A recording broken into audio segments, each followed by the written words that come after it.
É Eu fácil falando de achar na velho? internet esse livro? É o quê? É fácil achar na internet esse livro? Esse do Messias? Isso. Né? Na Loyola, você compra ele pela Loyola, Edições Loyola. Ah, Se eu tá não me bom. engano, tá R$18. Ah, tá bom. Obrigada. Eu comprei Ah, ele. você Dando compra dois e propaganda, envia um para mim. Acho que tem Compra 2 dois, semanas. envia um para mim que eu te pago. Tá bom, irmão Francisco. Vou correr Não, atrás Dando disso. propaganda aí, ó. Francisco, compra pela internet. Francisco, tá ouvindo? Ô, Ricardo, você não botou esse livro em PDF aqui no grupo do Antigo Não, Testamento? PDF é não, esse? mandei a foto. Eu não tenho ele PDF, só tenho ele. Eu mandei a foto e mandei os textos dele, entendeu? Ah, Eu entendi. tirei foto de uns textos dele e mandei a capa. Agora, ô Francisco, compra o livro pela internet. Eu vou pedir para o meu filho entrar. Você mandou um link? E não sei se foi. Não, não mandei o link desse livro, não. Mas se vocês quiserem, eu entro lá e mando aí para quem tiver, os velhos que tiverem dificuldade, aí só clicar. Eu vou, entendeu? Os velhos que Presta esquecem aí de que eu vou botar tirar aula. xerox, seu Ricardo. Não, Francisco, não, olha mas só, eu tiro vou xerox. tirar estamos xerox. aqui Nada de xerox. aprendendo Vai comprar. com esses jovens.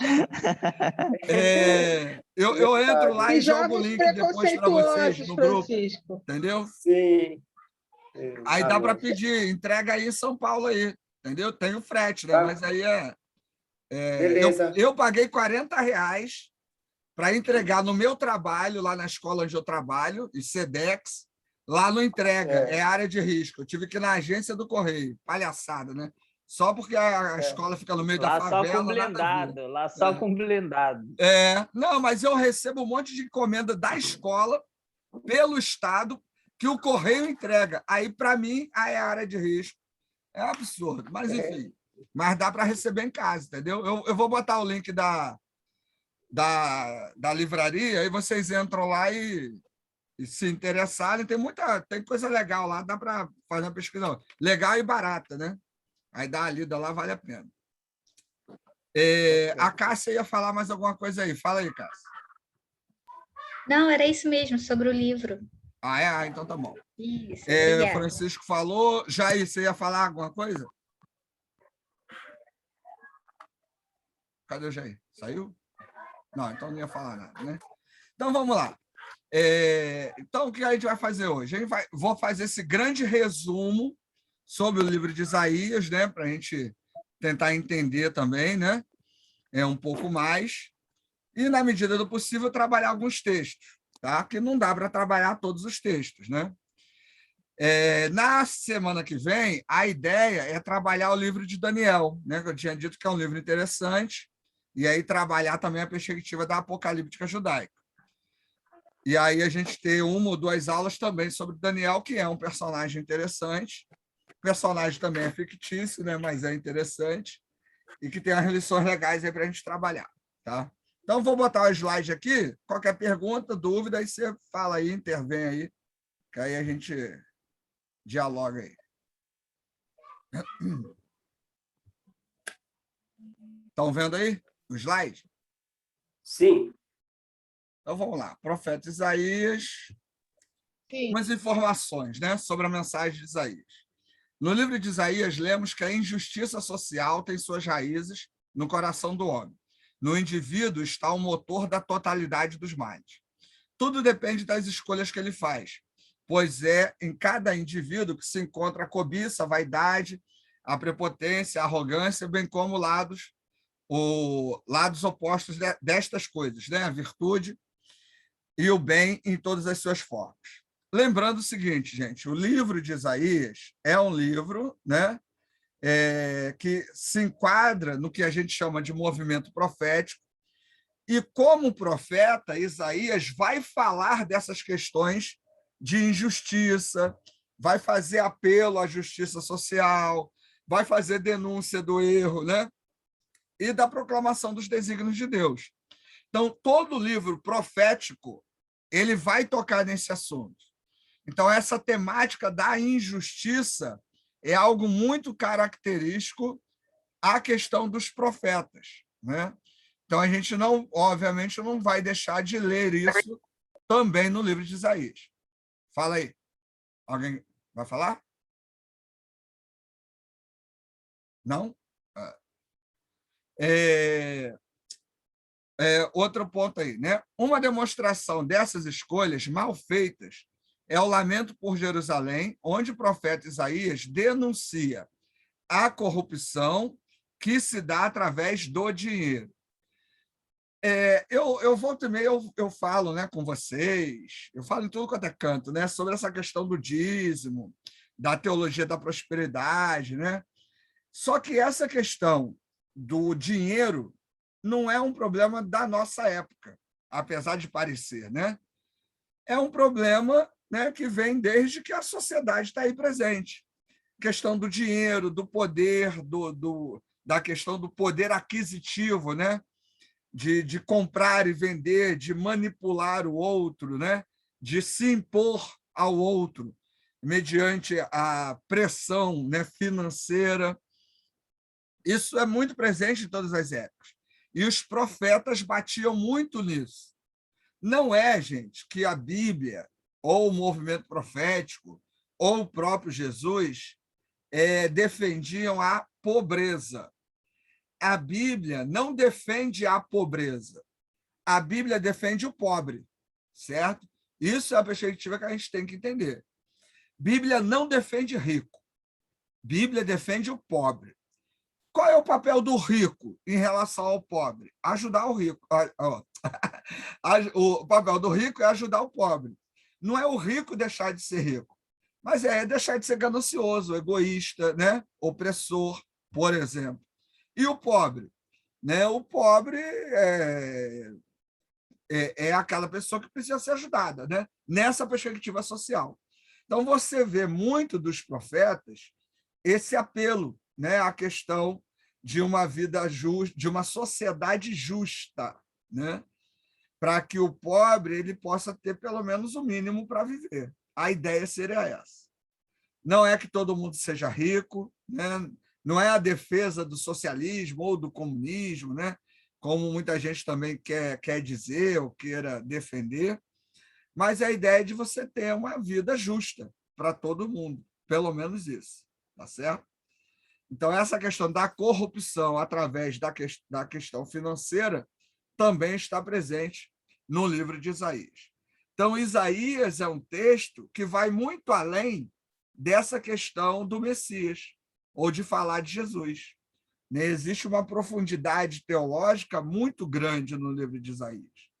Então, vale a pena pensar sobre isso. Existem temas em Isaías que são interessantes, né? Eu vou falar de alguns deles hoje, mas a gente pode olhar para o livro de Isaías com muito mais profundidade. Então, tem aí uma sugestão de como você pode trabalhar a mensagem de Isaías, né? Primeiro, o homem ofendeu a Deus em sua santidade e justiça. Então, a partir do capítulo 1, tem aí uma descrição sobre isso. Deus avisa e pede que seu povo volte e se arrependa. Isso é característico da linguagem profética, né? O livro é escrito sempre para levar o povo a se arrepender, a tomar consciência de um erro, a repensar suas atitudes. E o terceiro, né, é aquela perspectiva de redenção para aquele que permanecer fiel, né? Deus promete a redenção. A gente vai falar sobre a apocalíptica judaica, que é uma literatura de resistência. A apocalíptica judaica, ela tem as suas raízes na literatura profética, que fala sobre perseverança. Perseverança na ideia de que persevere porque Deus não te abandonou. Persevere porque Deus vai continuar cuidando de você. Então, essa perspectiva de perseverança, de não abandonar Deus, não abandonar a lei de Deus, ela está presente na linguagem profética e na literatura apocalíptica, né? Isso é bem legal. Agora, não é aquela leitura infantil, eu vou perseverar que Deus vai me honrar no futuro. Não é isso. Mas é perseverar por questões da vida eterna, né? No caso do cristianismo, no caso de Israel, da permanência do povo. O povo não vai acabar, né, por causa disso. O judeu não acreditava na vida eterna, como nós cristãos acreditamos, mas ele acreditava na ideia da permanência do nome, acredita, né, ainda hoje, na ideia da permanência do nome. Então, se um judeu morre e você continua falando sobre ele, quer dizer que o nome dele permaneceu. Ele fez algo de bom, por exemplo, né, em vida, porque o nome dele permaneceu, a família dele permaneceu.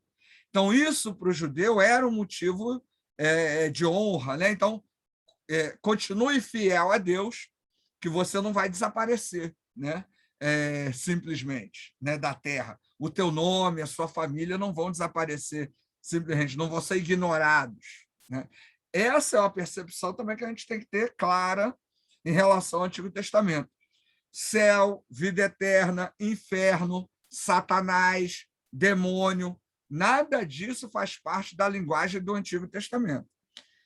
Essas questões fazem parte da linguagem e do conceito teológico do Novo Testamento. Quando a gente vai falar de espírito mal, né, que aparece no Antigo Testamento, não é a ideia de demônio, porque o espírito mal vem da parte de Deus. Então, o mal no Antigo Testamento, ele vem de Deus. É uma percepção teológica muito diferente dos cristãos, certo? Isso a gente também tem que separar para não acabar falando besteira e embolando aí o meio de campo, certo? Seguindo aqui. Quem era o profeta Isaías? E aí algumas tentativas de entender, né? Nascido em Jerusalém e que nela foi criado e que pertencia à classe alta da cidade. Alguns autores dividem o livro de Isaías em duas partes, do capítulo 1 ao 39 e do 40 ao 66. E existe também a teoria dos 3 Isaías, que nós trabalhamos na primeira aula na semana passada, certo? Semana passada, a gente focou na teoria dos 3 Isaías, mas também tem a teoria de 2 Isaías. E os fundamentalistas mais radicais têm a teoria de 1 Isaías só, né? Foi um cara só que escreveu tudo, tá certo? E existe uma grande discussão, né, sobre a autoria do livro, pois alguns argumentam que mais de uma pessoa pode ter escrito o livro de Isaías. Uma questão legal. O Antigo Testamento usa um termo, escola de profetas. Até o Seminário do Sul, né, alguns seminários, não só o Seminário do Sul, usa assim, né, aqui é casa de profetas, aqui é uma escola de profetas, né? Como se o termo usado no Antigo Testamento se referisse à ideia de uma escola, como a gente está aqui, né? A gente tem um professor e tem os alunos, né? Mas não é isso. O termo escola de profetas, né, tem a ver com um grupo de pessoas que seguia aquele profeta. Não que eles estavam aprendendo a ser profeta. Não é isso. Provavelmente, os escritores do livro de Isaías faziam parte da escola de Isaías, ou seja, eram seguidores e seguidoras de Isaías. Então, o termo não quer dizer um local onde você aprendia a fazer profecia, mas se refere a um grupo de pessoas que seguiam um determinado profeta. A ideia é essa, tá? Mas, mesmo se for, né, um ou mais autores, essa questão não compromete a mensagem do livro, que é de denúncia das injustiças e o apelo para que o povo se arrependa de seus maus caminhos e se volte para Deus. Isso aí, se é um Isaías 2 ou 3, é tranquilo, porque a mensagem ela permanece coesa, né? Apelo à injustiça, né? Esse apego, né, a essa proclamação dos desígnios de Deus, isso aí não muda. E o texto de Isaías 1 diz que Isaías é filho de Amós. Mas este Amós é totalmente desconhecido do contexto bíblico. Não se sabe nada sobre ele. E não se pode confundi-lo com o profeta bíblico Amós, tá certo? Então, sobre o profeta Isaías, essas são algumas informações que a gente tem. Nem sempre a gente vai ter muitas informações sobre os profetas, né? Os profetas eram pessoas escolhidas por Deus de maneira aleatória, o que é bem interessante.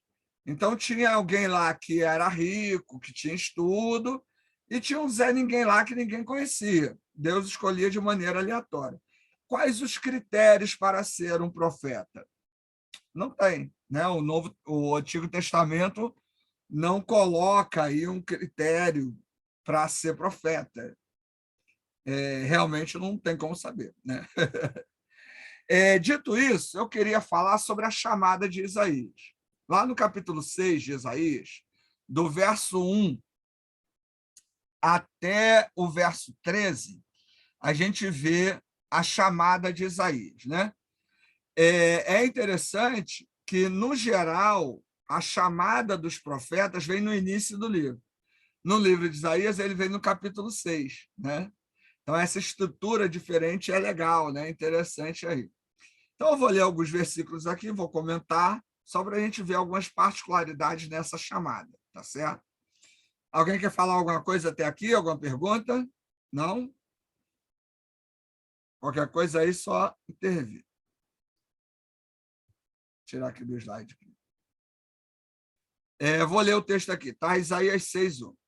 No ano que faleceu o rei Uzias, eu vi o Eterno sentado... Deixa eu tirar essa tradução. Vou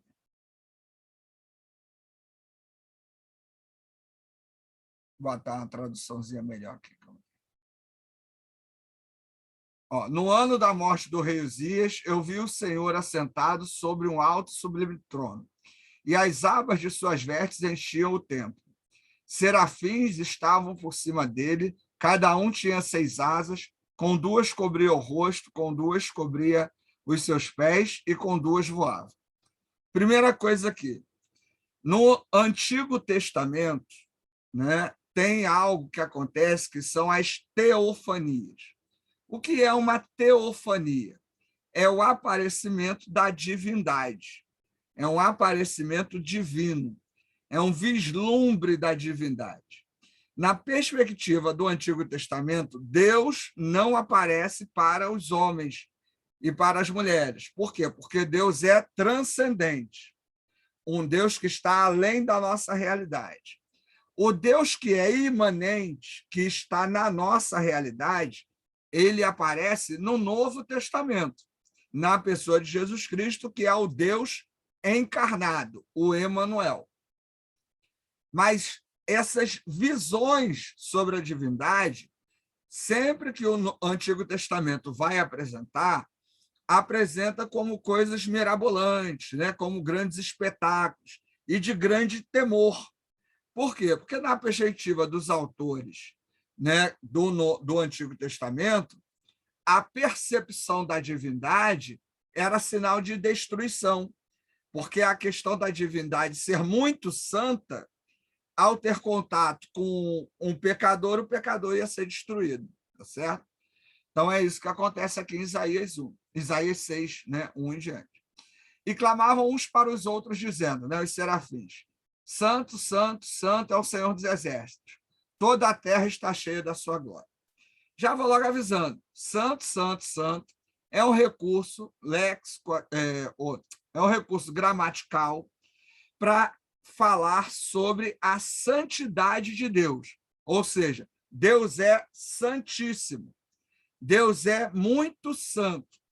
Deus é santo ao extremo. Isso aqui nada tem a ver com a Trindade. Trindade é um conceito que não existe no Antigo Testamento. Então, santo, santo, santo aqui é uma expressão de exaltação à grandiosidade, à santidade de Deus. Tá certo?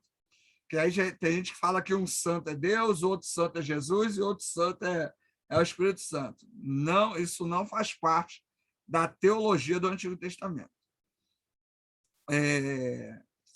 4, né? As bases do limiar se moveram, a voz do que clamava, e a casa se encheu de fumaça.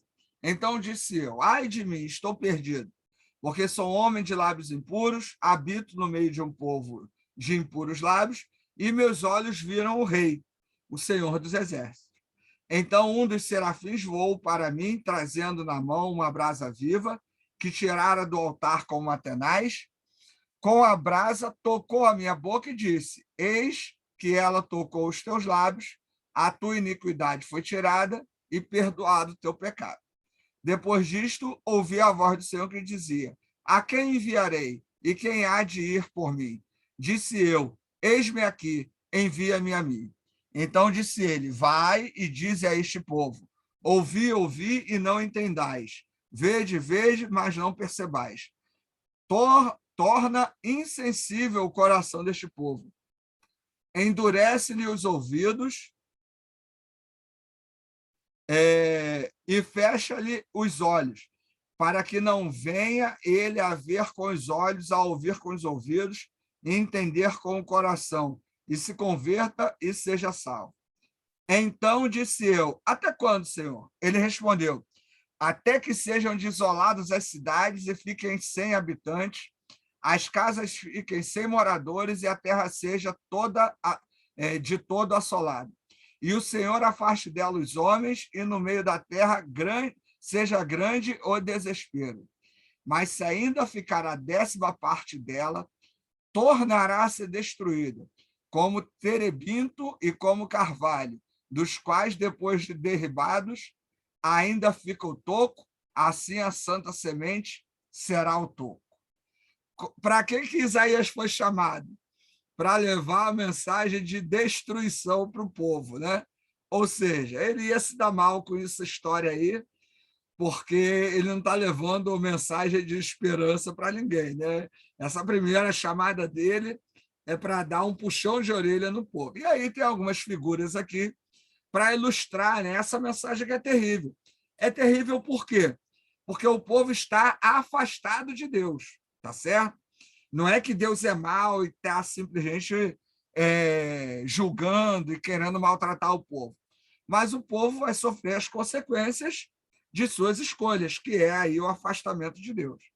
Então, a chamada de Isaías, né, que acontece aí nesse momento dramático, inclusive a ideia aqui de Isaías, ele vai ao templo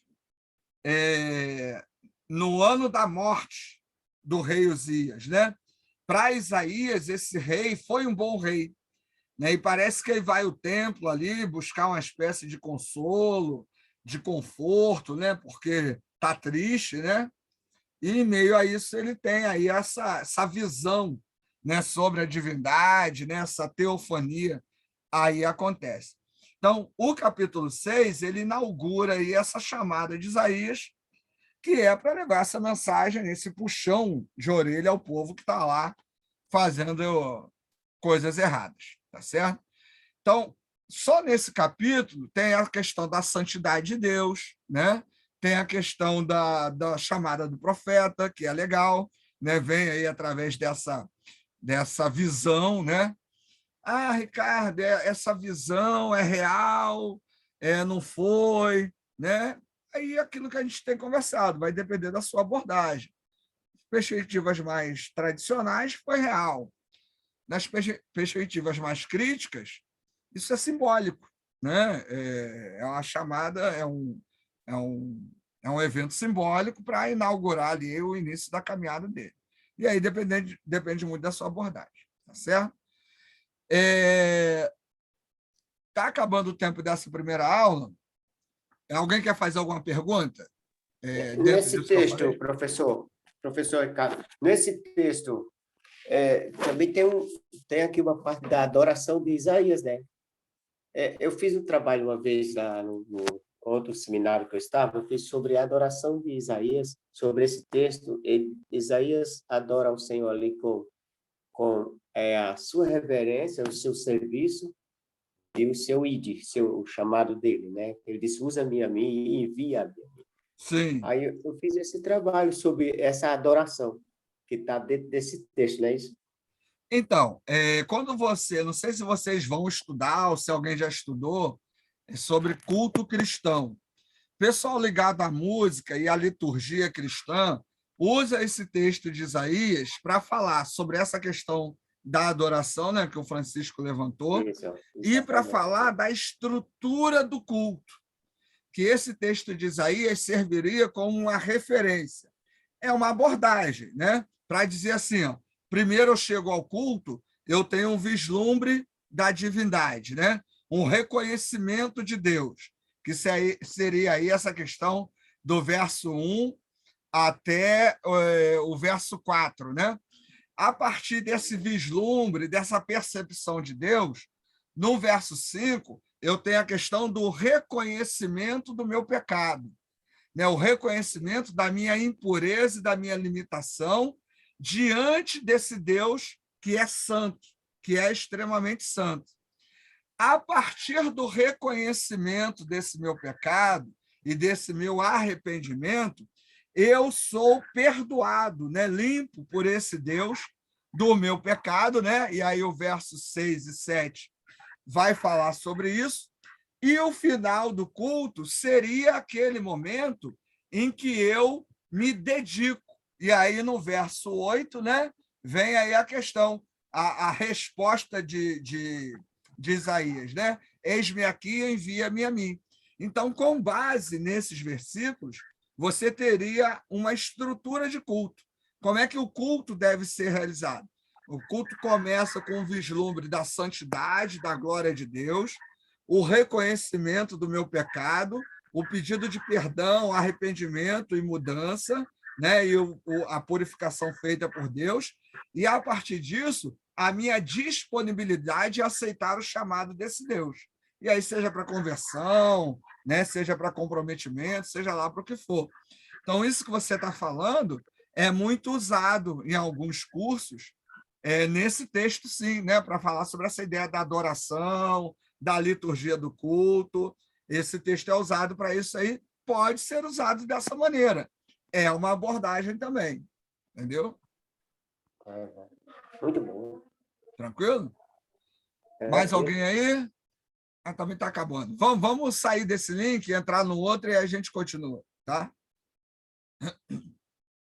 Mesmo link, hein?